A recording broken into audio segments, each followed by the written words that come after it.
Hey guys, what's going on? So today I wanted to talk a little bit about targeting. This is something that a lot of people are, confused about and have asked me questions on the Discord about. So usually if there's questions about on something on the Discord, I see a lot of the same question coming up, I will tend to make a video on it.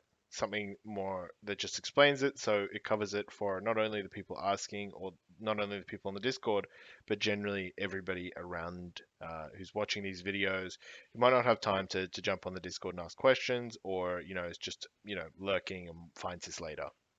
So, why is targeting important? Well, obviously, in the game that we play, right? The games we play, um, hitting the right target means that usually you have more pressure, right? Hitting the wrong target means you have less pressure. When you have less pressure, your CC tends to not get any defensive cooldowns. Your burst tends to not get many defensive cooldowns, and it's very, very easy to trade with you and slowly beat you, right? Or beat you fast, right? And this is what you'll see a lot in low ratings. A lot of low rating players, if I watch their games, will just hit the wrong target. And because they're hitting the wrong target, it means that they're getting way less damage out, which means the healer, the enemy healer, is at like full mana or is not really going at all, and nothing is really happening. So there's another point to make, right? Um, is that targeting is super dynamic. It's based on your comp. It's based on twos and threes. It's different. It changes a lot. Last season in BFA, I felt like targeting was much easier. If there was Destro lock, you hit the Destro lock. If there's mage, hit the mage. If there's Destro lock and a mage, hit whoever's closer. Right? Really, really easy to track. In Shadowlands, I feel like it's a lot different. It's a lot harder to actually decide who to hit. So it's really important, right, to have the decision-making element of who to hit rather than me tell you, okay, in this comp you hit this guy, in this comp you hit this guy. So why can't I really tell you that? Like, I can, and it would take me a long time to get every single possible Arms Warrior 3's comp versus every single possible 3's comp, right? If you think about that, right, if you have maybe 10 or 15, let's just say 10 viable Arms Warrior comps, you'd probably have, I would imagine, like 30 different, um, like threes comps that exist that are meta that you're going to see around, right? Because it's a really like different game. There's so many different comps in the meta right now. So if you put those two together, that means I'm probably going to have to make, 30 different guides, targeting guides for each comp. And that means I have to make 300, little blurbs, which I don't know if I'm too interested in doing. It's a big time investment. Maybe I will look into that in the future if you guys keep finding this is an issue. But generally, I do want to just talk a bit more about how I target, how you decide, and how that decision making process works, right? So let's think about characters first. Let's start at the foundations, right? The fundamentals. So you are a melee DPS, right? You do, attack damage, um, so physical damage. You don't have really any shadow damage unless you are condemned, right? And that is important because there's something in the game, an attribute called armor, right? And armor reduces physical damage taken by a flat amount. So on my warrior, it's 1238. On my windwalker, it's probably like 400. So I'll take 20% less damage. On a caster, it might be like 300. So you're going to take 15% less damage from armor. So generally, if you put that together, you are going to do more damage on cloth, right? That's just how warrior works. There's also another factor, right? Is what are the defensive attributes of the class that you're targeting? If you're targeting a warrior, you have to consider defensive stance. Where is it? Defensive stance, which reduces damage taken by 20%, and die by the sword, which is a defensive that really completely negates your damage in particular.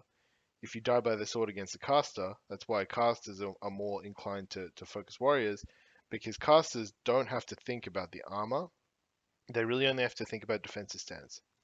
and Ignore Pain, right? The cooldown on Ignore Pain is quite short, and it gives this pretty big shield, right? It prevents 7.5k, so it gives you pretty much a 50% shield, like for 15k damage. So 15k damage turns to 7.5k damage every 12 seconds.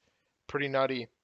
Rallying Cry, you can't really close the game on them, but I wouldn't really consider Rallying Cry because you could use that on anyone on the team. So instantly, you can kind of tell warriors aren't really a good target for you as a physical DPS, right? You take an insane amount of damage. Sorry, they can mitigate a lot of your damage just by virtue of having armor and defensive stance. That's instantly 53% damage reduction. They can pop this parry, which is on a 1.5 minute cooldown, which unfortunately lines up with your avatar, which is 1.5 minute cooldown, and your second blades, your second warbreaker can always be parried, right? Let me find it again. Um, Wall breaker here. 45 seconds, so a minute and a half for the second one. Usually there'll be a wall breaker avatar go, and they can always press parry on that and negate it. So you can see how targeting is making more sense now, right? Each class has a set of attributes that kind of give you reasons not to hit them, and then there is reasons to hit them, right? What are the reasons to hit a warrior? They tend to be overextended in arena. If they parry nothing or they're out of distance, their damage mitigation from armor is not that important. You can still kill them pretty quickly through it. Um, there's a lot of uh, there's no self heals, right? So if you're able to CC their healer for a long time, they're essentially stuck. And even though you can mitigate as much damage as you want, this bar doesn't go back up, right? It's very straightforward. That thing doesn't come back up.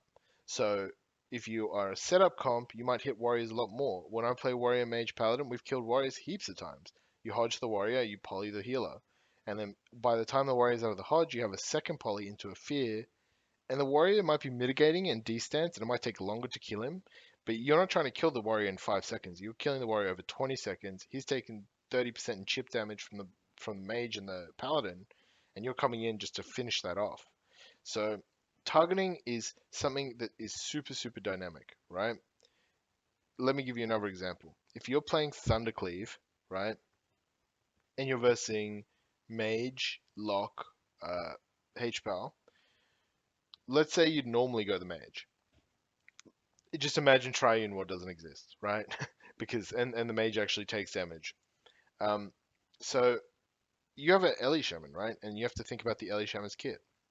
He can hex the mage, he can shear the mage, he can ground the mage, he can essentially cancel the mage out of the game, right?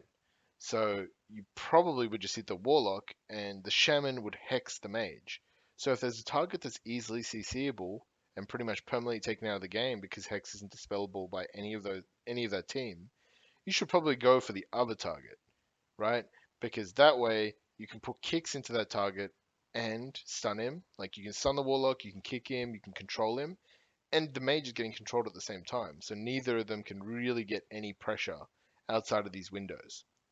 So you can kind of see there how targeting is super fluid and dynamic.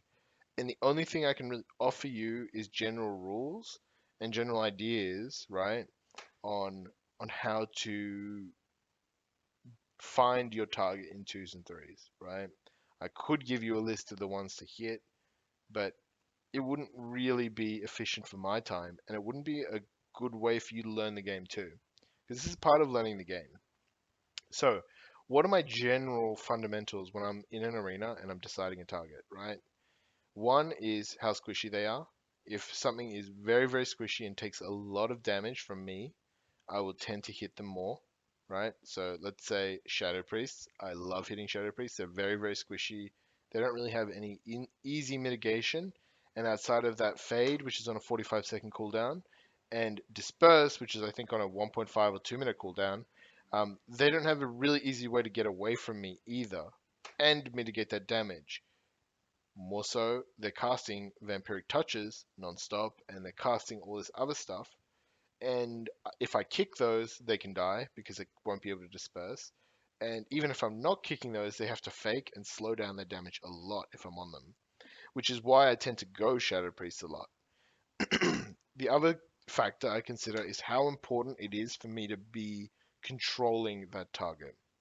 So sometimes I'll verse something like Boomy Rogue or something, right? Or even like Boomy Rogue's not a good example. Maybe something like Boomy Mage.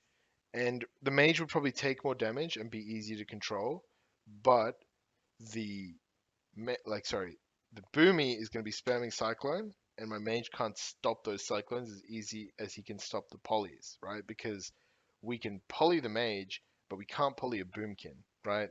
So going the Boomkin, even though he is extremely tanky, tends to be the play. And you'll notice this as you keep going forward, right? You have to kind of look at where the targets are positioned, so the enemy team is positioned, right? How important it is to stop that cast and how much damage they take. In something like Rogue Mage Priest, the Rogue takes so much damage and is so squishy and sort of inherently gets controlled by me being on him that he is the obvious target in the comps I play. In almost all comps I play, I go the Rogue because Triune Ward makes mages very, very tanky. It's almost not worth going mages unless you have maybe a priest, like a disc priest, and maybe another mage to klepto. I wouldn't really consider going mages too often because of their Triune Ward, double blinks, night fae ability, all this stuff. Ice block, court. You have to get through so many buttons, and generally it's better and easier to kill that last target, the third target, the DPS or the healer, and play around that. So these are the basic fundamentals of targeting, right? You need to think about it in perspective of your comp. What I suggest you try and do is do essentially what I did during this video, where I broke down who to hit based on your comp and against comps you really struggle against, right? So one thing that isn't really obvious is for warrior mage HPAL mirrors, it's probably better to go the warrior because a mage can mitigate more and still be controlled, whereas a warrior has to be pushed out and probably beast stance to get damage out, right? But maybe the warrior is not to play the entire game, right? Because if the mage double blinks, you have to go the mage, which is why I again can't make a really easy targeting guide. What I recommend is going through your VODs and working out if you hit the right person or not. Why are you hitting this target? What are they doing? Thinking about that at the start of the arena when you're like, who do I hit? Generally, right, you'll probably be hitting the right target if you just hit the squishiest target. I'm not going to lie because your pressure will outweigh any control that you can do at lower ratings. But as you go higher in ratings and you're struggling against a certain comp, the first thing to consider is, am I hitting the right target? Is my damage being efficient here? Alright guys, that ends this video. I will definitely do way more, something more in depth on this topic as time goes on.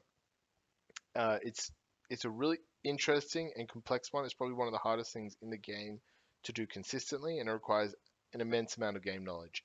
So um, ask any questions you have in Discord about this video, and try and build this muscle yourself because I feel like this is critical to being, to getting glad and getting, well, not really glad because you can just get someone else to tell you to hit if they're good, but it's critical to just being a good player in general. So definitely work on this. All right, take it easy, guys. Peace.